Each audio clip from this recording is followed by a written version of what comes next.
மரத்துக்கும் கனியினால் ஆசீர்வாதம், அதை பெற்றுக்கொண்டு சாப்பிடுகிறவர்களுக்கும் கனியினால் ஆசீர்வாதம். அப்போ நற்கிரியை தான் கனி. எல்லாரும் சொல்லுங்க, நற்கிரியை தான்.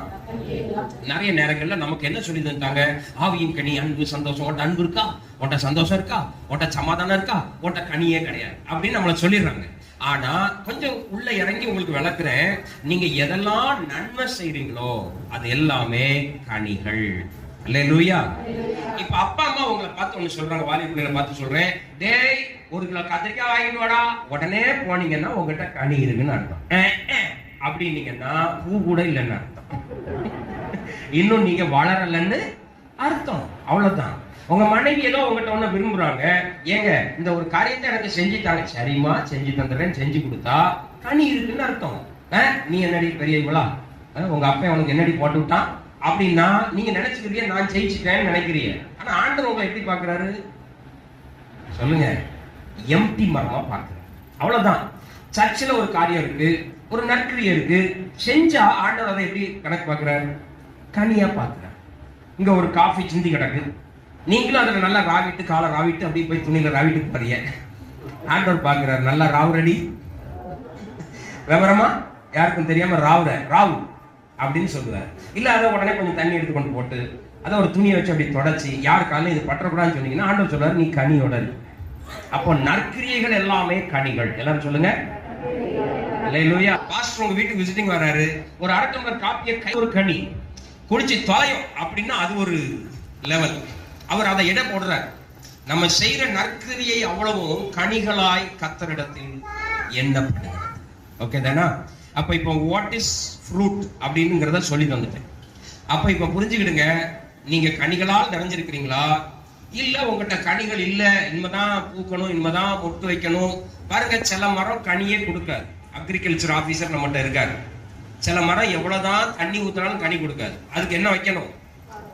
உரம் வைக்கணும். சில மரத்துக்குலாம் நாயை உயிரோட வெட்டி மரத்துக்குள்ள பூக்குறாங்க, கேட்டா அது கனி கொடுக்குங்கிறாங்க. அப்படிதான் சில நேரம் சிலர் கனி கொடுக்காமையே வாழ்க்கையை ஓட்டிட்டு இருப்பாங்க. அதுக்கு சரியான ட்ரீட்மெண்ட் கொடுக்கணும், கொடுத்தாதான் கனி வரும். சரிதானா? அப்ப இதுல சில நேரம் குடும்பத்துல சிக்கல் வரும்.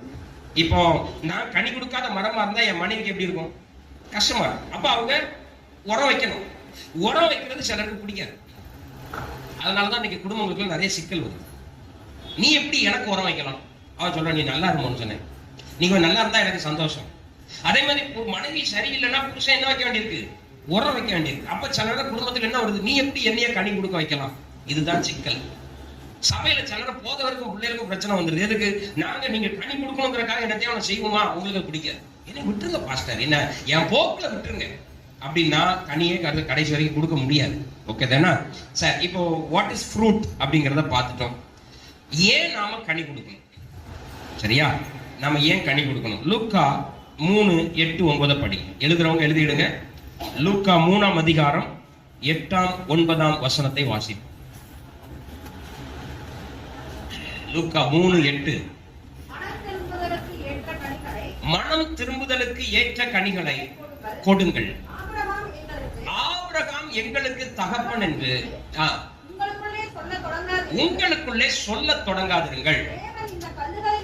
தேவன் இந்த கல்லுகளினாலே ஆபிரகாமுக்கு பிள்ளைகளை உண்டு பண்ண வல்லவராய் இருக்கிறார் என்று உங்களுக்கு சொல்லுகிறேன். இப்பொழுது கோடரியானது மரங்களின் வேரருகே வைத்திருக்கிறது. ஆகையால் நல்ல கனி கொடாத மரம் எல்லாம் வெட்டுண்டு, கனி இல்லைன்னா மரம் வெட்டப்படும். எப்படி? உங்ககிட்ட நற்கிரியை இல்லைன்னா எந்த நேரம் வெட்டப்படுவோம்னு தெரியும்.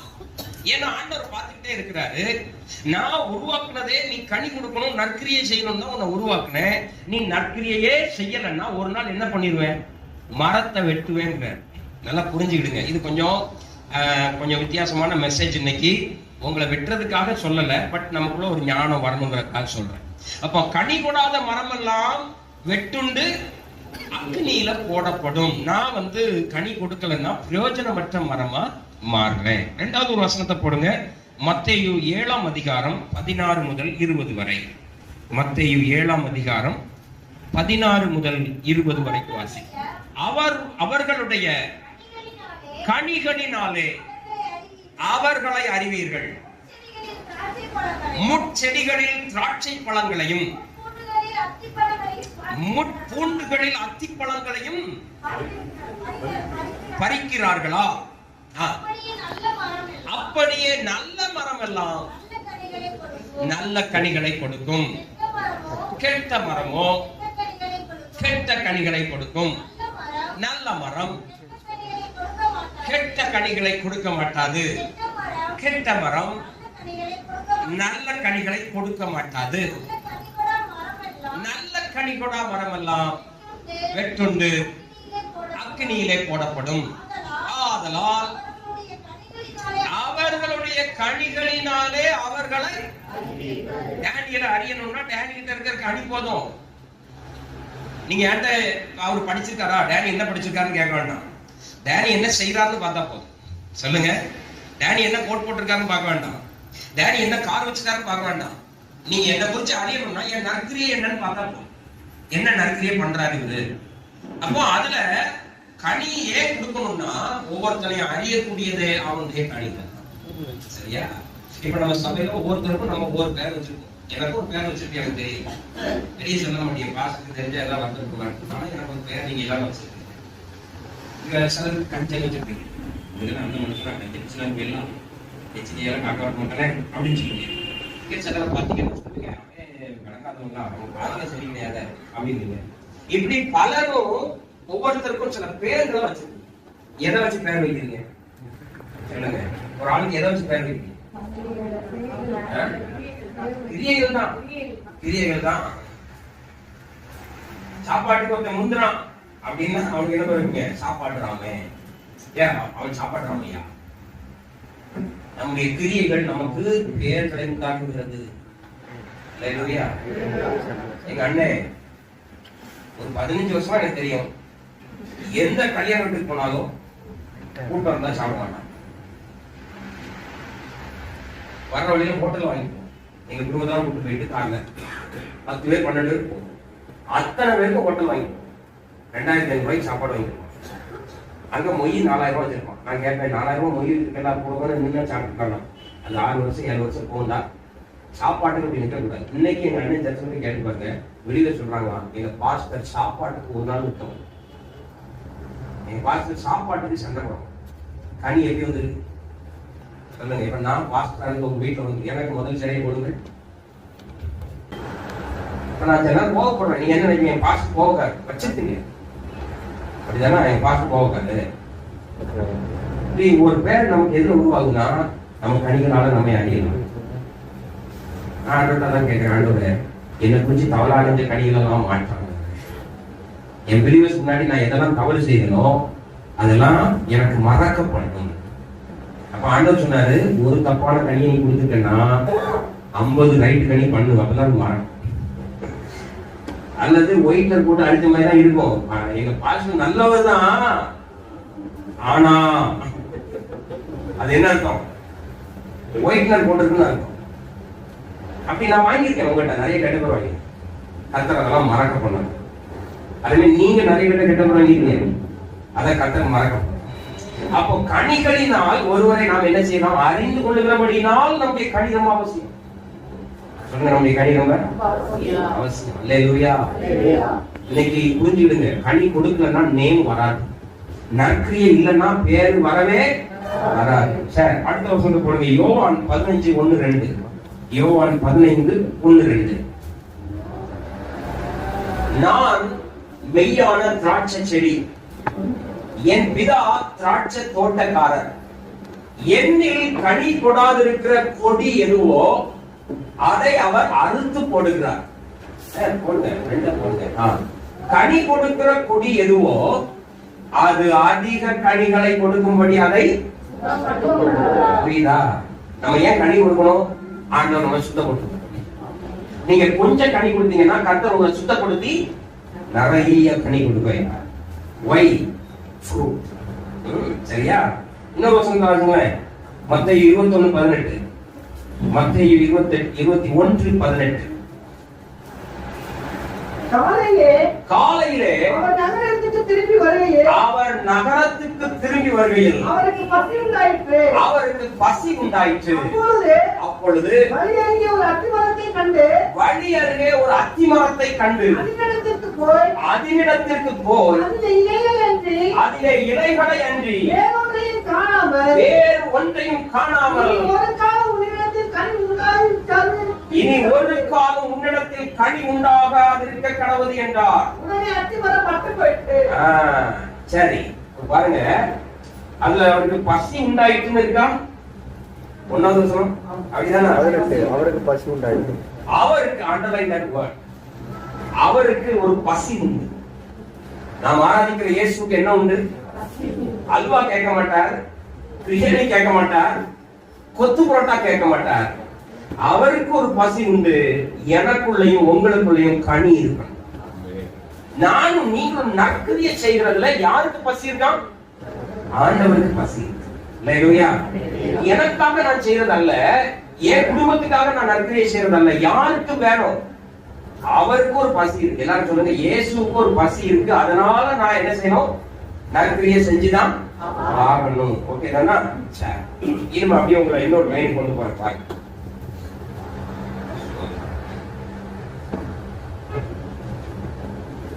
யோவான் 15:2-3 போடு. யோவான் 15:2-3 கொஞ்சம் நல்லா கவனிங்க. நல்ல சத்தியங்கள் வரும் பொழுது தூங்கிறாதீங்க. இதெல்லாம் நம்மளை கட்டி எழுப்பக்கூடியது.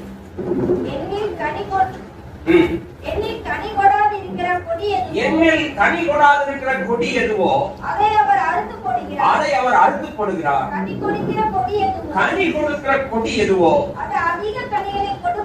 அது அதிக கனிகளை கொடுக்கும்படி அதை சுத்தம் பண்ணுகிறார். நான் உங்களுக்கு சொன்ன உபதேசத்தினாலே நீங்கள் இப்பொழுதே சுத்தமாய் இருக்கிறீர்கள். போதும் கவனிங்க. நாம கனி கொடுக்கணும், அதை அவர் விரும்புறாரு. நாம கனி கொடுக்க ஆரம்பிச்சுட்டா நம்மளை இன்னும் கனி கொடுக்கிறதுக்கு அவர் என்ன செய்வாரு? சுத்தம் பண்ணுவார். அதாவது ஒரு ஸ்டெப் எடுத்து வச்சா கர்த்தர் 5 ஸ்டெப் வைப்பார். நீங்க ஒரு கனி கொடுக்கிறதுக்கு உங்களை ஆயத்தப்படுத்தினீங்கன்னா உங்களை சுத்தப்படுத்தி எத்தனை கனி கொடுக்க வைப்பாரு? 5 கனி கொடுக்க வைப்பார். இன்னொன்னு, கனி எதனால நமக்குள்ள உருவாகும்னா எதனால உருவாகும்? உபதேசம், ஆங்கிலத்துல டீச்சிங். நல்லா போட்டுருங்க. உபதேசம் பண்ணும்போது தூங்குகிற எந்த செடியும் கனி கொடுக்க வாய்ப்பே கிடையாது. நீங்க நல்லா வாழலாம், சூப்பரா வாழலாம். நான் வாரேன், அடுத்தது வாரேன். அப்போ அவர் உபதேசம் பண்ணும்போது கவனமா கேட்கிறவங்க மட்டும்தான் சுத்தமாக முடியும். சிலர் என்ன கேட்பாங்க, என்னையா கிறிஸ்தவர் சொல்றீரு? என் பொண்டாட்டி 20 வருஷமா உங்க சர்ச்சுக்கு வாரா, ஒரு இளவு மாற்றமும் இல்லையே. என்ன மாற்றம் இல்ல? ஒரு இளவு மாற்றமும் கேட்காங்க. அதுக்கு என்ன காரணம்? இந்த பார்ட்டி சர்ச்சுக்கு வருமே தவிர என்ன கேட்காது. இந்த பார்ட்டி நல்லா பேண்ட் ஷர்ட் போட்டு வந்து அமர உட்கார்ந்து, இந்த பார்ட்டி நல்லா மினுக்க சேலையை கட்டிட்டு வந்து பந்தாவா உட்கார்ந்து இருக்கும்.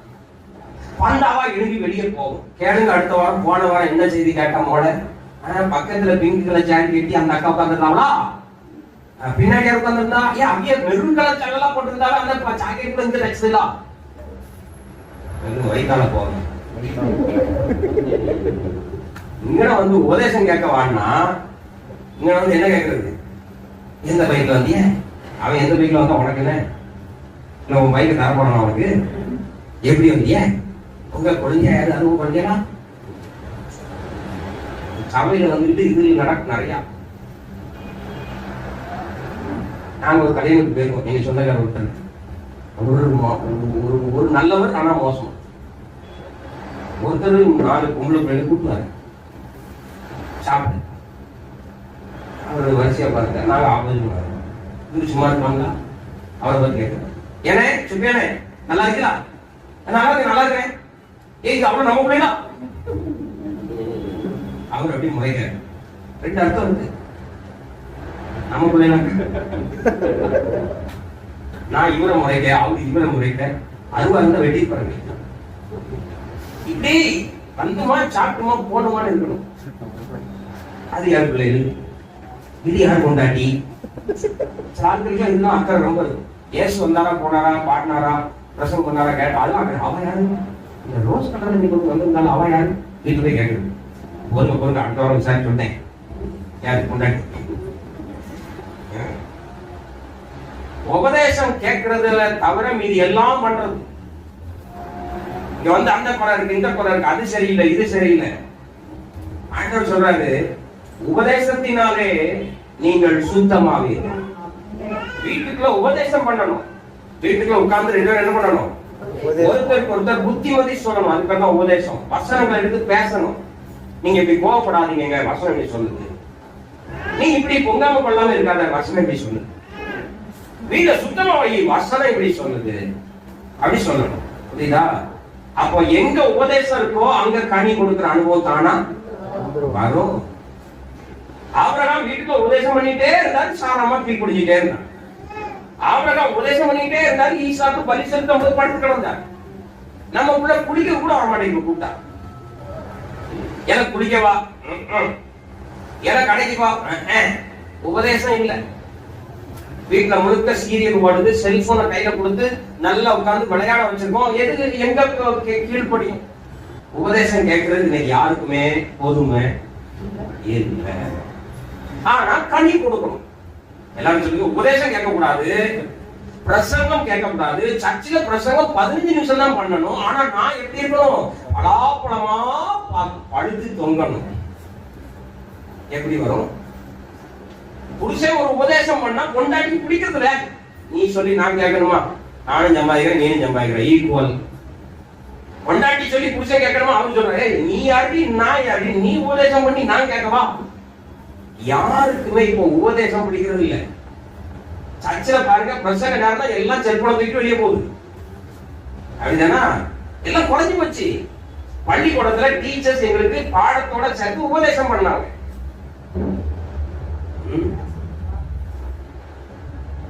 அந்த காவியங்கள்லாம் எங்களுக்கு உபதேசம் பண்ணுச்சு. இப்ப டீச்சர் உபதேசம் பண்ணா பையன் கத்தியத்தை கொண்டு சொல்லுவான், கேட்கான் உபதேசம் பண்ணுவ நீ அப்படிங்க. அப்ப இப்ப உபதேசத்துக்கு எங்கேயுமே கிடையாது. அப்ப ஆண்டவர் சொல்றாரு, உபதேசத்தினாலதான் கனி வரும். நம்ம சர்ச்சில் சொல்லி தரேன், 2 மணி நேரம் பிரசங்கம் பண்றதை யாரெல்லாம் முடிச்சிருந்து கேட்கிறோம், நீங்க கனி கொடுப்பீங்க. 1/4 மணி நேரத்துல பரலோகமே அப்படி இல்ல. சில ஆட்கள்லாம் பாட்டிலே தூங்கல. எவ்வளவு அழகான தூக்கம், கர்த்தர் நித்திரை அழகா தர்றாங்க நீதிமானுக்கு. ஆமா, அவ்வளவு நித்திரையெல்லாம் தர. சார், முதலாவது உபதேசத்தினால கனி கொடுக்கும், நல்ல கனியை கொடுக்கும். இல்ல கனி கொடுக்க மாட்டோம். நம்பர் 2, ஏசாயா தீர்க்கதரிசன புத்தகம் 5ஆம் அதிகாரம் 1 முதல் 6 வரைக்கும் வாசிக்கணும். ஏசாயா 5 1 முதல் 6 வரைக்கும் வாசிக்கணும். இப்பொழுது நான் எல்லாரும் சேர்ந்து வாசிக்கணுமே. இப்பொழுது நான் என் நேசருக்கு அவருடைய திராட்சை தோட்டத்தை குறித்து என் நேசருக்கேற்ற ஒரு பாட்டை பாடுவேன். என் நேசருக்கு மகா செழிப்பான வீட்டிலே ஒரு திராட்சை தோட்டம் உண்டு. அவர் அதை வேலி அடைத்து அதில் உள்ள கற்களை பொறுக்கி அதிலே நற்குல திராட்சை செடிகளை நட்டு அதன் நடுவில் ஒரு கோபுரத்தை கட்டி அதில் ஆலையையும் உண்டு பண்ணி அது நல்ல திராட்சை பழங்களை தரும் என்று பார்த்திருந்தார். அதுவோ தந்தது. எருசலேமின் குடிகளே, யூதாவின் மனுஷரே, எனக்கும் என் திராட்சை தோட்டத்துக்கும் நியாயம் தீருங்கள். நான் என் திராட்சை தோட்டத்திற்காக செய்யாத எந்த வேலையை அதற்கு இனி செய்யலாம்? அது நல்ல திராட்சை பழங்களை தரும் என்று நான் காத்திருக்க அது கசப்பான பழங்களை தந்தது என்ன? இப்போதும் நான் என் திராட்சை தோட்டத்துக்கு செய்வதை உங்களுக்கு அறிவிப்பேன். அதன் வேலையை எடுத்துக் கொள்வேன், அது மேய்ந்து போடப்படும். அதன் அடைப்பை தகர்ப்பேன், அது விதியுண்டு போகும். அதை பாழாக்கி விடுவேன். அதன் கிளை நறுக்கப்படாமலும் களை கொத்தி எடுக்கப்படாமலும் போவதினால் முச்செடியும் நெருஞ்சிலும் உடைக்கும். அதன் மேல் மழை பெய்யாதபடிக்கு மேகங்களுக்கும். வண்டர்ஃபுல். நல்ல கவனிங்க. இந்த தோட்டம் கனி கொடுத்துச்சா? கொடுத்துச்சு. சில ஆட்கள் கனி கொடுக்கும், ஆனா அந்த கனி கசம். சில வீட்டுல சிலவன் பணக்காரன் ஆயிடுவான், அவன் நல்லா இருப்பான், ஆனா அவன் பணக்காரன் ஆயிட்டாங்கிறதுக்காக அத்தனை பேரையும் வச்சு வதைப்பான். அந்த கனி கசம். சில வீட்டுல புருஷன் நல்லா இருக்கும், நல்லா சம்பாதிப்பான், அடிச்சுப்பான், ஆனா பொண்டாட்டி பிள்ளைகளை போட்டு நசுப்பான். நான் சம்பாதிக்கிறேன், கீழ்படிஞ்சு கீழே இரு. சில சபையில சில விசுவாசி நல்லா இருப்பாங்க, பாஸ்டரை விட சிறப்பா இருப்பாங்க, படிச்சிருப்பாங்க, அவன் சபையவே நசுக்கும். நான் சொன்னாதான் நடக்கும். இதெல்லாம் சில சபையில் நடக்கிறத சொல்றேன், நம்ம சபை கிடையாது. சில ஆள் கண்ணி கொடுக்கும், ஆனா பக்கத்துல போக அவன் காய் வாங்கிட்டு வந்திருப்பான், ஏற்றிட்டு போறேன்னு சொல்லுவான், ஏன் உட்கார்ந்ததுல இருந்து இறங்குற வரைக்கும் நீங்க அழுதுதான் இறங்கணும். கனி நல்லா இருக்கும், நிறைய கனி இருக்கிற மாதிரி தெரியும், ஆங்கிலத்துல எல்லாம் நல்லா பேசுவான், அவன் ரொம்ப நல்ல கனின்னு உள்ள போய் செட் ஆகிக்கிறோ கசப்பு ஸ்ட்ராங் ஆகும். சொல்லுங்க, சில ஆட்கள்கிட்ட வாழவே முடியாது, கசப்பு. நம்ம பொம்பளை பிள்ளைகள்லாம் அப்படித்தானே ஏமாந்து லவ் பண்ணுங்க. அவன் கேடிஎம்ல வந்தான் பாஸ்டர், கேடியா இருப்பான்னு நான் நினைக்கிறேன். எதுல வந்தான்? கேடிஎம்ல வந்தான், ஆனா கேடியா இருப்பான். கார்ல வந்து கூலிங் கிளாஸ கலத்துவான் ரஜினிவாதி. நீ பழம் இருக்கு கனி இருக்குன்னு போனீங்கன்னா வாயில வச்ச அன்னைக்கு கசக்கிற கசப்பு பெட்டால் புனாயில போட்டு கழுவினாலும் போவாது. அப்ப கவனிங்க, சில ஆள் கனியோட தான் இருப்பான், ஆனா சாப்பிடும் போதுதான் தெரியும் இந்த கனி கடைக்கு ஆவாது. நல்லா கவனிங்க. ஆண்டவர் கேட்கிறாரு, நான் உனக்கு என்னடா செய்யணும்னு கேட்கிறேன். நான் இனி உனக்கு என்ன செஞ்சா, உனக்கு செய்ய வேண்டியதெல்லாம் செஞ்சுட்டேன்டா, ஆனா நீ கசப்பான கனி கொடுக்குறிய. உன்னை வச்சு ஏன் இவ்வளவு கசப்பு உன் வீட்டுக்குள்ள, உன்னை வச்சு உன் சபைக்குள்ள ஏன் இவ்வளவு கசப்பு, உன்னை வச்சு சமுதாயத்துக்கு ஏன்டா இவ்வளவு கசப்பு அப்படின்னு கேட்கிறேன். பணி இல்லைன்னு சொல்ல முடியாதுங்க, படிப்பு இல்லைன்னு சொல்ல முடியாதுங்க, அளவு இல்லைன்னு சொல்ல முடியாதுங்க, ஆனா யாரும் பக்கத்துல போய் சாப்பிட முடியாது. பாருங்க, ஆண்டவர் என்ன சொல்றாங்க, அதை பாழாக்கி விடுவேன், அதன் கிளை நறுக்கப்படாமலும் களை கொத்தி எடுக்கப்படாமலும் போவதினால் என்ன முளைக்கும்? ஏற்கனவே கசப்பு கனி. ஆண்டவர் சொல்றாரு, அதன் கிளை நறுக்கப்படாம விட்டு. அதாவது சில செடியை வெட்டும் போது செடிக்கு கஷ்டமா இருக்கும். அந்த குடும்பத்துல சில ஆள் சொல்லுவாங்க, இப்படி செய்யாத, நல்லது இல்ல, நீங்க சரியா ஏத்துக்கிடலாம் நினைச்சுவாங்க, அது விடு. யோசித்து பாருங்க, உங்களை கண்டிக்கிறதுக்கே ஆள் இல்லாம இருக்கிறத நீங்க விரும்புறீங்க. பாஸ்டர் கண்டிக்க கூடாது, லீடர் கண்டிக்க கூடாது அப்படின்னா நீங்க யாரா இருக்கீங்க அர்த்தம்? உங்களை யாருமே கலந்து இருக்காத இடத்துக்கு கத்துக்கோங்க. களை கொத்தி எடுக்கப்படல, யாருமே என்ன வந்து சொல்லல, நான் செய்யறதெல்லாம் வாய்க்குது, யாருமே என்ன பட சொல்லல அப்படின்னு நீங்க இருந்தீங்கன்னா உங்க ஸ்டேட்டஸ் ரொம்ப டேஞ்சரான ஸ்டேட்டஸ். இப்படிப்பட்ட ஆட்களை கர்த்தர் கை கழுவி விட்டுருவாரு. உன்னை கலையும் இருக்க மாட்டேன், உன் கலையும் விடுக்க மாட்டேன். அப்படி போவதனால் அங்க என்ன முளைக்கும்? முச்செடியும் நெருஞ்சிலும் முளைக்கும். இன்னைக்கு நிறைய குடும்பத்துல களை பிடுங்கப்படாம வாழ்றதுனால உள்ள என்ன முளைக்கு? சரியா சபைக்கு வந்து களை பிடுங்கப்பட்டதுன்னா முச்செடி வராது. சரியான உபதேசத்தை கேட்டு வாழ்ந்தாங்கன்னா களை உள்ள வராது. ஆனா இன்னைக்கு நிறைய பேருக்கு உபதேசம் வேண்டாம், ஆண்டவர் என்ன சுத்தப்படுத்த கூடாது, என்ன யாருமே வெட்டக்கூடாது, நான் வாட்டுக்கு வளரும். யாரும் இன்னைக்கு குறை சொல்றத பிடிக்கிற பிள்ளைகள். எங்க அம்மா அப்பா வாழ்ந்த காலத்துல நான் ஒண்ணு சொல்றேன், எனக்கு ட்ரெஸ் எங்க அம்மா அப்பா விருப்பப்படிதான் இருந்துச்சு, என் படிப்பு எங்க அம்மா அப்பா விருப்பப்படிதான் இருந்துச்சு, என் ஹேர் கட் எங்க அம்மா அப்பா விருப்பப்படிதான் இருந்துச்சு. ஆனா இப்போ ஒரு சந்ததி வந்திருக்கு, அதுகள் விருப்பப்படி அம்மா அப்பா மாறுறாங்க. சொல்லுங்க, இப்போ உள்ள பிள்ளைகள் சொல்லுங்க, வர மாட்டேன் கார்ல ஏற மாட்டேன். சட்டை வாடா, உனக்கு என்ன வேணும்? 10 புரோட்டா இந்த வாங்கி. சொல்லுங்க. இப்ப பிள்ளைகள் எல்லாம் என்ன சொல்றது தெரியுமா? அம்மா அப்பா எங்க டேஸ்டுக்கு வாங்க, நான் இப்படி ஒண்ணு விரும்புறேன், நீங்க அதன்படி செய்யுங்க, அப்பதான் அவங்க கூட இருப்பேன் அப்படி. இப்ப பொண்டாட்டி சொல்லுது, நான் ஒண்ணு விரும்புறேன், அப்படி இருந்தா நான் உங்க கூட இருக்கிறேன், இல்லன்னா டிவோர்ஸ். கம்முனா டிவோ அப்படி. இப்ப இருக்கிற புருஷன் ஒண்ணு சொல்றான், நான் இதை விரும்புறேன், இதன்படி நீ செஞ்சா உன் கூட நான் இருக்கிறேன், இல்லன்னா என்ன விட்டுரு. எப்படி போயிட்டு இருக்கீங்களா? சொல்லுங்க. யார் விருப்பத்துக்கு இப்ப யாரும் இணங்குறதுக்கு வழி கிடையாது. குறை சொல்லிடக்கூடாது, இதை இப்படி செய்யாதன்னு சொல்லிடக்கூடாது, இதை இப்படி உடுக்காதன்னு சொல்லிடக்கூடாது. வாலிபர்கள் சொல்லிடுவாங்க, ஏமா இப்படி உடுக்காதன்னு சொல்லிடுவாங்க. அன்னைக்கு ஒரு பள்ளிக்கூடத்துக்கு போயிருக்கேன் ப்ரீச் பண்றதுக்கு. 1000 பையனை படிக்காங்க, ஒரு 450 பொம்பளை பிள்ளைகள் படிக்குது. ட்ரெஸ் எல்லாம் பார்த்தா ஒரு மாதிரி இருக்கு. 2 பையனை கூப்பிட்டே இங்க வாங்கினான்னு.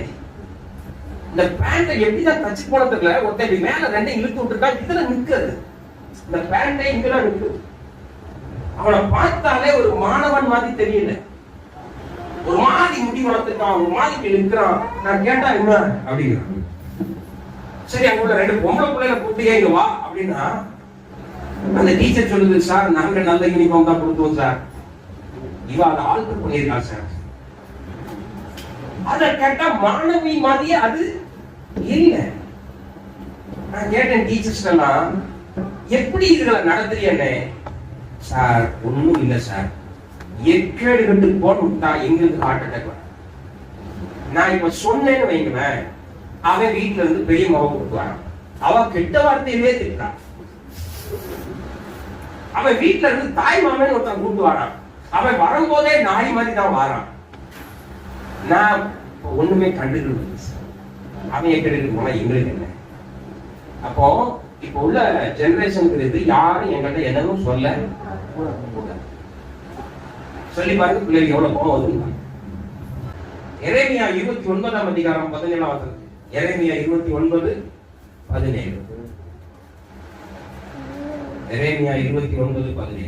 இதோ அதிலே டிவில வர எரேமியா 20 இதோ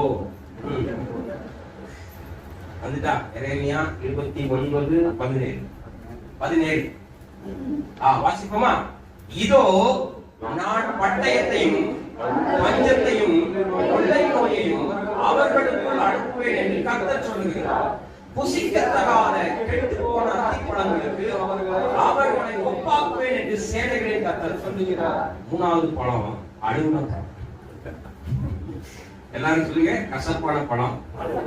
முதல்ல பழமே இல்ல, 2வது கசப்பான பழம், 3வது அழுகி பழம்.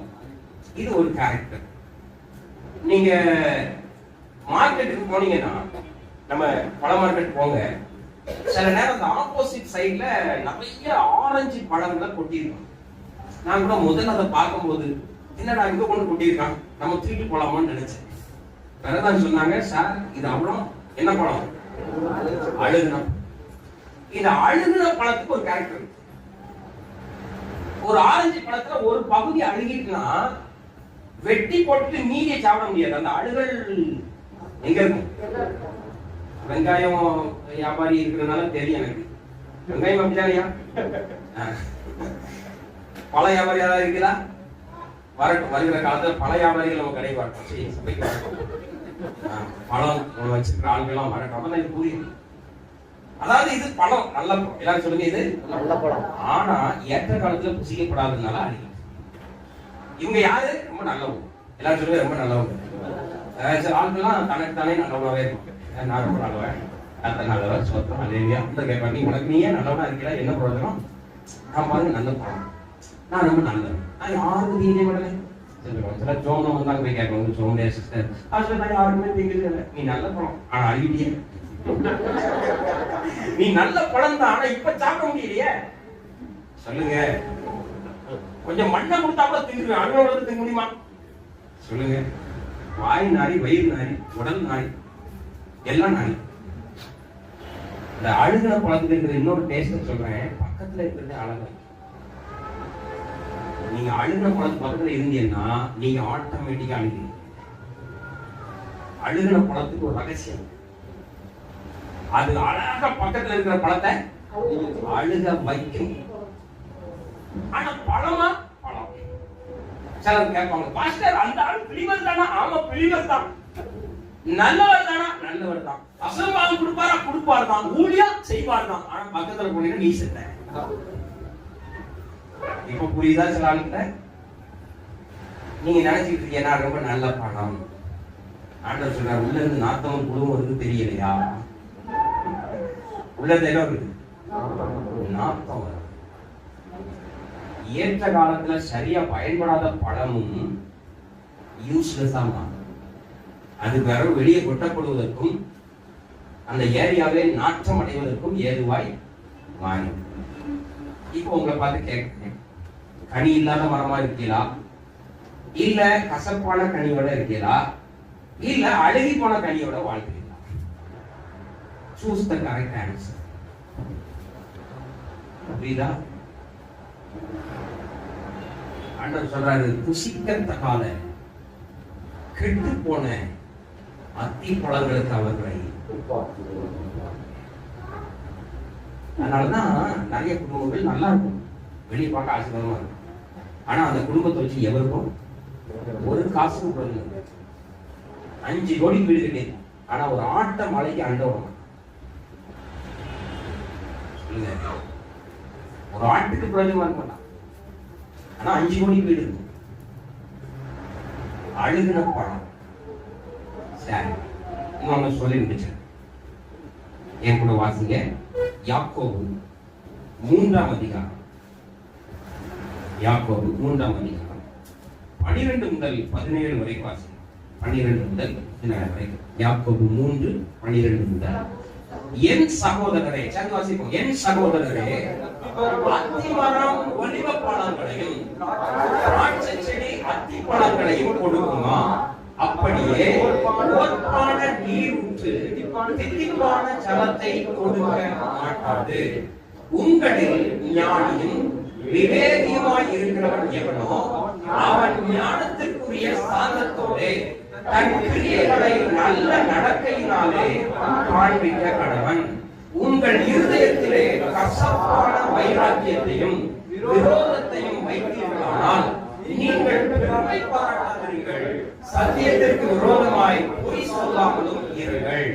இப்படிப்பட்ட ஞானம் பரத்திலிருந்து இறங்கி வருகிற ஞானமாயிராமல் லௌகீக சம்பந்தமானதும் ஜென்ம சுபாவத்திற்குரியதும் பேய்த்தனத்திற்கு அடுத்ததுமாய் இருக்கிறது. வைராக்கியமும் விரோதமும் எங்கே உண்டோ அங்கே கலகமும் சகல துர்ச்செய்கைகளும் உண்டு. பரத்திலிருந்து வருகிற ஞானமோ முதலாவது சுத்தமுள்ளதாயும் பின்பு சமாதானமும் சாந்தமும் இணக்கமும் உள்ளதாயும் இரக்கத்தாலும் நற்கனிகளாலும் நிறைந்ததாயும் பட்சபாதம் இல்லாததாயும் மாயமற்றதுமாய் இருக்கிறது. நீதியாகிய கனியானது சமாதானத்தை நடப்பிக்கிறவர்களாலே சூப்பர் பார்ட் இல்ல. இதெல்லாம் படிச்சு பார்க்க ஞானம் கரெக்ட். ஓகே தானே? இப்போ முதல்ல போடுங்க. அதை லைட்டா விவரம் மட்டும் சொல்லி தான் போயிடுறேன். 12ஆம் வசனத்துல இருந்து திரும்ப பார்ப்போம். என் சகோதரரை அத்திமரம் ஒலிவ பழங்களையும் திராட்சை செடி அத்தி பழங்களையும் கொடுக்குமா? அப்படியே ஓர்ப்பான நீருக்கு தித்திப்பான ஜலத்தை கொடுக்க மாட்டாது. ஒரு டைப் ஆஃப் கேரக்டர் உள்ளவங்க இன்னொரு டைப் ஆஃப் கேரக்டர் கனி கொடுக்க முடியாது. அப்படித்தானா? அது அந்த கேரக்டர் உள்ள இருக்கிற வரைக்கும் அந்த கனி வெளிப்படும் அப்படிங்கிறார். 13 போடுங்க. உங்களில் ஞானியும் வேகமாய் இருக்கிறவன் எவனோ அவன் ஞானத்திற்குரிய சாந்தத்தோட தன் கிரியைகளை நல்ல நடக்கையினாலே காண்பிக்கிறவன். அப்ப ஞானம் இதெல்லாம் தேவை. நான் கனி கொடுக்கணும்னா முதல்ல என்ன தேவை? ஞானம். சிந்திக்கணும். நான் கனி கொடுக்க என்ன பண்ணணும்? நான் ஏன் எல்லாத்தையும் கெட்டு போகணும்? நான் ஏன் இது மாதிரி மோசமான ஆளாவே வாழணும்? அந்த ஞானம் விவேகமா இருக்கிறவன் சிந்திக்கும். அடுத்த வசனத்தை கொடுத்து 14 போடுங்க. உங்கள் இருதயத்திலே கசப்பான வைராக்கியத்தையும் விரோதத்தையும் வைத்தீர்களானால் நீங்கள் பெருமை பாராட்டாதீங்க, சத்தியத்தின் விரோதமா போய் சொல்லுங்க. நம்பர் 1 கசப்பான வைராக்கியம். கொடுக்கிறது 14. கசப்பான வைராக்கியம் விரோதம். கனி கொடுக்க முடியாத சில கேரக்டர் சொல்றேன். கசப்பான வைராக்கியம். நான் செத்தாலும் சாவனே அப்படிங்கிற மாதிரி மெரி வைராக்கியம். நல்ல பாருங்க, ரொம்ப ஸ்தபனா இருப்பாங்க வைராக்கியம் அப்படின்னா அப்படிதான் இருக்கும். ஆண்டவர் சொல்றாரு, கசப்பான வைராக்கியத்தையும் விரோதத்தையும் விடு, நீ கனி கொடுப்பாங்க. அவன் மேல கசப்பு, இவன் மேல கசப்பு, என் அன்னைக்கு அப்படி பேசிட்டான், அவன் வீட்டுக்கு போக மாட்டேன், இவன் கூட நான் வாழ மாட்டேன், இவன் கூட நான் பழக மாட்டேன், அவன் தந்தா திங்க மாட்டேன். சபையில பொதுவாக சாப்பாடு போடுறோம், நம்ம சபையில சொல்லல, சில சபையில் நடக்கணும்னு சொல்றேன். அவனா சாப்பாடு போட்டா நான் திங்க மாட்டேன். போ, யாரு சாப்பாடு போட்டா யாரு திங்க மாட்டாமா? ஆண்டவர் சொல்றாரு, போடா, கழுவாம போ, நாரிட்டு போ அப்படிங்குது. கசப்பு, எல்லாரும் மேலையும் கசப்பு. ஆண்டவர் இந்த காலை நேரத்தில் உங்களை பார்த்து சொல்றாரு, கசப்பான வைராக்கியத்தையும் விரோதத்தையும் வைத்தீர்களா? புத்தி இல்லாத. அதனால சிலரை பார்த்து சொல்றேன், கோபப்படுறாங்களா, அடுத்த நேரம் மறந்து வர்றாங்களா, அதை தைரியமா நினைக்கலாம். அவனை மாட்டுங்க, கோபத்துல இருந்து வெளியே கொண்டு வாங்க.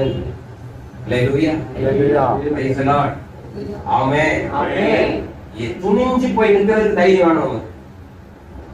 ஒரு நபர் நம்மளை ரொம்ப வேதனைப்படுத்தி இருக்காரு, அவரை பார்க்கிறோம், சந்தோஷமா அவர்கிட்ட பேசுறதுக்கான சூழ்நிலை நம்ம உள்ளத்துல இருக்கா? யோசிப்பார். வைராக்கியமான கசப்பு, விரோதம். அடுத்த 15. இப்படிப்பட்ட ஞானம் பரத்திலிருந்து வரவே கசப்பு, வைராக்கியம், சண்டை எங்க இருந்து வருது? இது பரத்திலிருந்து இறங்கி வருகிற ஞானமாயிராம லௌகீக சம்பந்தமானதும் ஜென்ம சுபாவத்துக்குரியதும் தேய்த்தனத்துக்கும் எடுத்தது. அதாவது மஞ்சள் அடிகையா, அடிங்க, நல்ல அடிங்க, மஞ்சள் அடிங்க, ரெட்ல அடிங்க.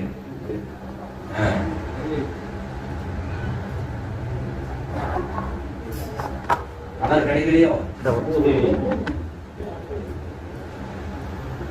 சீக்கிரம் அடிச்சு போவாங்க. யாருக்கு பயப்படலையோ? கை கலந்து அடிச்சிட்டிய. ஜென்ம சுபாவம் லௌகிக சம்பந்தமானது.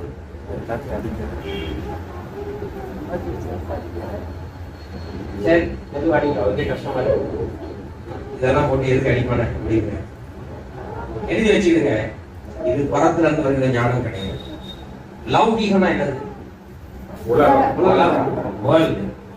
லௌகீக ஞானம் பல கலர்ல கொடுத்துட்டார. ஜென்ம சுபாவம்.